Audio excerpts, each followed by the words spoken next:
A social brand is one that engages, one that takes the time to listen and to respond in an appropriate way. It's a brand that has set out with the intention of having a dialogue, having a conversation, exchanging value. It's not always about reach, it's not about creating the most fans or followers, it's about engagement. And we can learn so much from our users and customers simply by listening that we can take before we actually do any structured engagement with them. It's not necessarily about using the tools and the channels, it's more about how they interact socially with their customers and their markets. A lot of brands are very used to outsourcing their tone of voice and kind of passing it on and not doing it internally, and their tone of voice will basically be the copywriter in an advertising agency. So now they're starting in social media, they're actually questioning for the first time, what's our tone of voice? When a client asks me recently, can you do a social media strategy for me?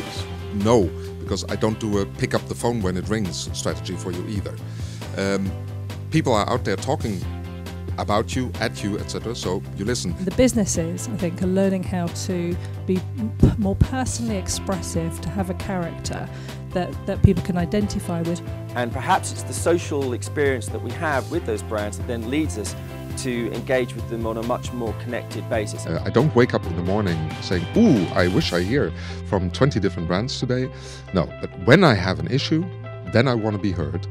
I don't want them there all the time, and I certainly don't always want them popping up when I'm having a conversation with someone else. If we are in an organisation and we want people to behave and to act in a certain way, what do we need as employers and sort of leaders of those organisations to do? There is this challenge for a lot of established brands in terms of how do they make this transition to being a social brand elegantly.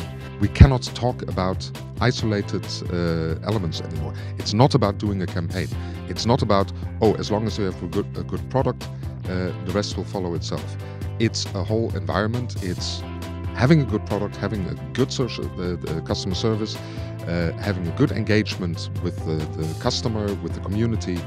It's becoming a complete ecosystem. It's the need for business owners and managers to develop guidelines, policies and structures internally that give their employees, their staff and all their stakeholders permission to act in a social way. Empowerment was the phrase that came up. You're now going to empower your customers to talk about you and give them information and the ability to engage with you.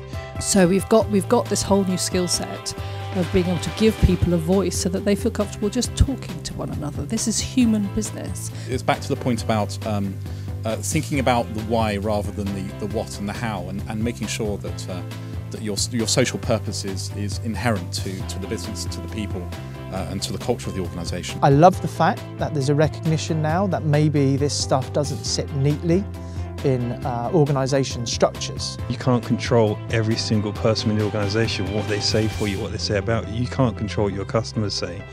So this has to be something that really comes from the heart when it comes to organisations. As we look in the next 6, 9, 12 months, we're going to see more organisations at quite a senior level beginning to ask themselves whether they need to think about the way that they go about their enterprise and the way they go about selling and developing products. The examples and the things that have come out from this survey are terrific because you can see every single one up there as a community in its own way. And I think that there's a great opportunity. There's a great opportunity to build on what people have already done and to try new things in this space.